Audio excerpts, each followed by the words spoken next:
Mango ice cream, homemade mango ice cream আমি কীভাবে করেছি চলো দেখে নিই সেগুলো। নমস্কার, আমি শ্রাবণী, তোমাদের সকলকে স্বাগত জানিয়ে আজকের রেসিপি শুরু করছি। আজকের রেসিপির নাম হচ্ছে হোমমেড ম্যাঙ্গো আইসক্রিম।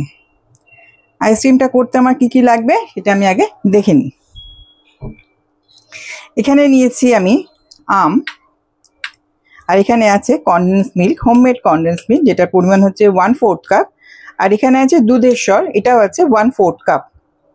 আচ্ছা, এখানে কিছু ড্রাই ফ্রুটস নিয়েছি, তার মধ্যে নিয়েছি ভাঙা কাজু, এখানে অ্যালমন্ড আছে, আখরোট আছে, অল্পই ছিল, অল্প গুঁড়ো মতোই আছে, এটা নিয়ে নিয়েছি। আর এখানে নিয়েছি ছোটো এলাচের গুঁড়ো, আর এখানে নিয়েছি 1 টেবিল স্পুন চিনি। যেহেতু আমার মনে হলো যে এখানে কনডেন্স মিল্ক যেটা আছে সেটা একটু কম হবে, তাই আমি 1 টেবিল স্পুন চিনি এখানে দিয়ে দিয়েছি। তোমাদের এটা থাকলে আর চিনি দিতে হবে না। এবার সবকটাই আমি মিক্সিতে পেস্ট করে নেব। এটা আগে আমি এই ছোট মিক্সিতে নিয়ে একটা পাউডার তৈরি করে নেব।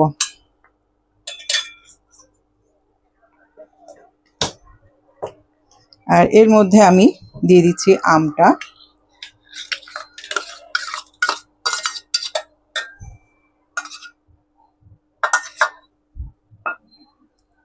তার সঙ্গে দিয়ে দেবো কনডেন্স মিল্ক,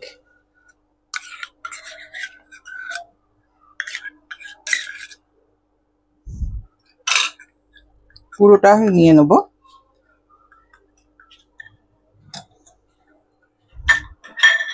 এখানে চামচে যেটা লেখা আছে সেটাও নিয়ে নেব। আর তার সঙ্গে নিয়ে নেব এই দুধের সবটা, সব একসঙ্গে পেস্ট করে নিয়ে আমি আসছি।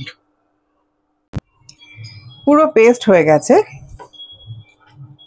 আর বাদামটা কিন্তু অবশ্যই ছোটো থেকে গ্রাইন্ড করে নেবে, না হলে কী হবে, যদি এর মধ্যে দাও তাহলে আম তো নরম, বেশিক্ষণ লাগবে না পেস্ট হতে, ওইটা তখন ভালোভাবে গুঁড়ো হবে না, দানা দানা থাকবে, খাওয়ার সময় একদমই ভালো লাগবে না। তাই আগে থেকে পাউডার করে নেবে। এবার এই পাত্রটা নিয়েছি, এর মধ্যে আমি এটা পুরোটা ঢেলে দেবো।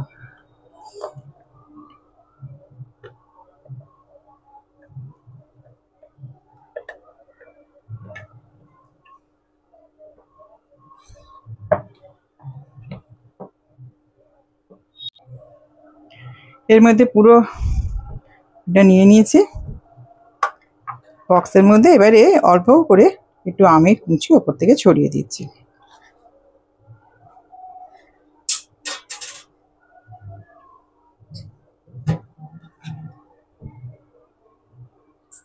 দিয়ে এখন চাপা দিয়ে দেবো, এটা ফ্রিজে রেখে দেবো। 6 থেকে 7 ঘন্টা লাগবে এখন। তারপর তোমাদেরকে আমি স্কুপ করে দেখিয়ে দেবো। হোমমেড ম্যাঙ্গো আইসক্রিম আমার রেডি হয়ে গেছে, আমি তোমাদের সার্ভ করে দিলাম। ওপর থেকে একটুখানি দেখো চকলেট সস দিয়ে দিচ্ছি।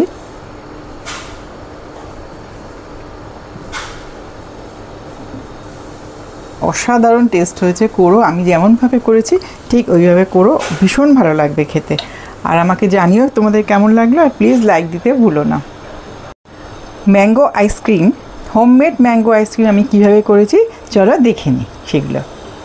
আমার এই রেসিপিগুলো যদি তোমাদের ভালো লাগে তাহলে অবশ্যই আমার সঙ্গে থেকো, তার সঙ্গে সাবস্ক্রাইব করে রেখো আমার চ্যানেলটিকে, আর পাশে থাকা বেল আইকনটা কিন্তু ক্লিক করে রেখো, যাতে আমি যখন নতুন ভিডিও দেবো তার নোটিফিকেশান ইজিলি তোমরা পেয়ে যাবে। আর তার সঙ্গে লাইক, শেয়ার, কমেন্টস করতে কিন্তু একদমই ভুলবে না। আর বন্ধু বান্ধবদের সঙ্গে শেয়ার করো যদি খুব ভালো লাগে। আর তার সঙ্গে লাইক দিতে কিন্তু কেউ ভুলবে না, বলে দিচ্ছি কিন্তু আমি। আর তাহলে আজ এখানেই শেষ করছি, পরে আরেকটা ভিডিও নিয়ে আসবো। তোমরা সবাই খুব ভালো থেকো। নমস্কার।